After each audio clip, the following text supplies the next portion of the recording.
नमस्कार माऊली हो. आपली संस्कृती या आपल्या आध्यात्मिक प्रवासाच्या 22व्या भागामध्ये तुमचं मनापासून स्वागत आहे. माऊली हो, पुरुषोत्तम मास म्हणजेच अधिक मास हा महिना इतका पवित्र मानला जातो की या काळात केलेली छोटीशी भक्तीसुद्धा अनेक पटींनी पुण्य देऊन जाते. पण या महिन्याशी काही गुप्त नियम जोडलेले आहेत. असे नियम जे फार कमी लोकांना माहिती आहेत आणि शास्त्रात सांगितलं जातं, जो भक्त या नियमांचं पालन करतो त्याच्यावर भगवान विष्णूंची विशेष कृपा होते.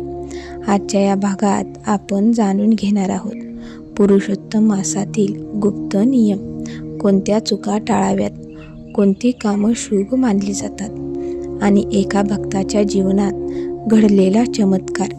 म्हणून हा भाग शेवटपर्यंत नक्की पहा, कारण कदाचित या नियमांमुळे तुमच्या जीवनातही सकारात्मक बदल होऊ शकतो.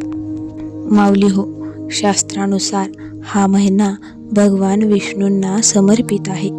पूर्वी या महिन्याला कोणीही महत्त्व देत नव्हतं, त्याला मलमास म्हटलं जायचं.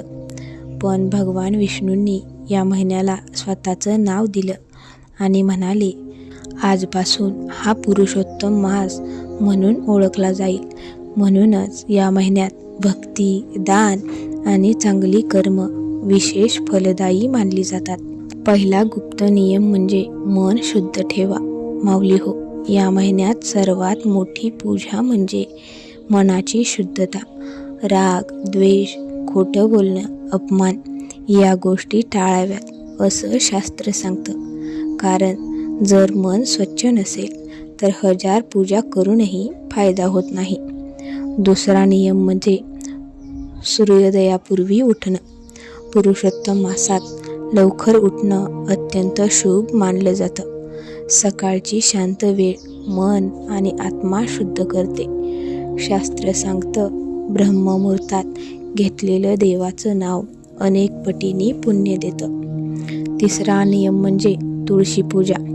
तुळस ही भगवान विष्णूंना अत्यंत प्रिय आहे. या महिन्यात रोज तुळशीपुढे दिवा लावणं आणि पाणी अर्पण करणं शुभ मानलं जातं. विशेषतः ओम नमो भगवते वासुदेवाय हा मंत्र म्हटल्याने मन शांत होतं. चौथा नियम म्हणजे अन्नाचा अपमान करू नका.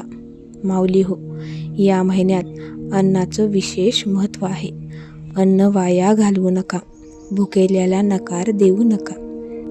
कारण शास्त्र सांगतं, अन्नदान हे सर्वात मोठं दान आहे. सहावा नियम. आता आपण एका भक्ताची कथा पाहूयात.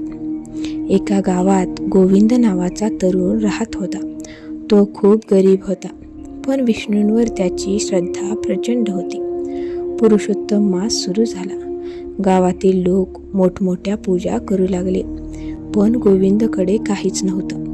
तो रोज फक्त एक दिवा लावायचा आणि विष्णू मंत्र म्हणायचा. एक दिवस गोविंद खूप रागात होता. त्याने आईशी खूप वाईट बोलला आणि रागाने अन्न फेकून दिलं. त्या रात्री त्याला खूप अस्वस्थ वाटू लागलं.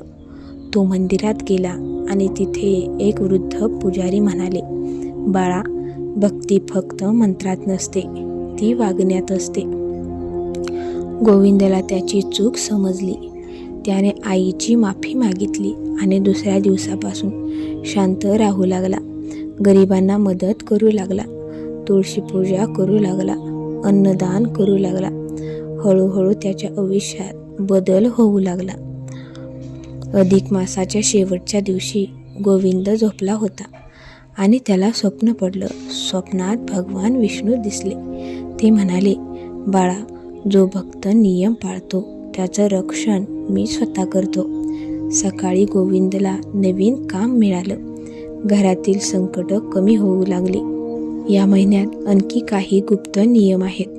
शक्य असेल तर उपवास करा, रोज देवाचं नामस्मरण करा, झाडांना पाणी घाला, गरिबांना मदत करा, कटू शब्द टाळा, मंदिरात शांतपणे बसा. आता काय काय टाळायचं हे आधी समजून घ्या. घरामध्ये भांडणं टाळा, खोटं बोलणं टाळा, अपशब्द, वाईट शब्द बोलणे टाळा, वाईट विचार टाळा, दुसऱ्यांचा अपमान करणं हे देखील टाळा, कारण या महिन्यात मन शुद्ध ठेवणं सर्वात महत्त्वाचं आहे. माऊली हो, आज लोक मोठ्या पूजा करतात पण मनात राग ठेवतात. लक्षात ठेवा, देवाला मोठेपणा नाही तर मनातील प्रेम प्रिय असतं. या पुरुषोत्तम मासात स्वतःला बदलण्याचा प्रयत्न करा, कारण कदाचित हा महिना तुमच्या आयुष्यात नवी सुरुवात घेऊन आला असेल. जर तुम्हाला हा भाग आवडला असेल तर व्हिडिओला लाईक करा आणि ओम तत्सत मराठी या परिवाराचा भाग होण्यासाठी आपल्या चॅनलला सबस्क्राईब करा. आणि तुम्ही पुरुषोत्तम मासात कोणता नियम पाळता ते मला कमेंट करून नक्की सांगा. पुन्हा भेटूया अशाच एका भक्तिमय आणि रहस्यमय विषयासोबत. तोपर्यंत मन शुद्ध ठेवा, देव जवळ येतील. जय श्री विष्णू.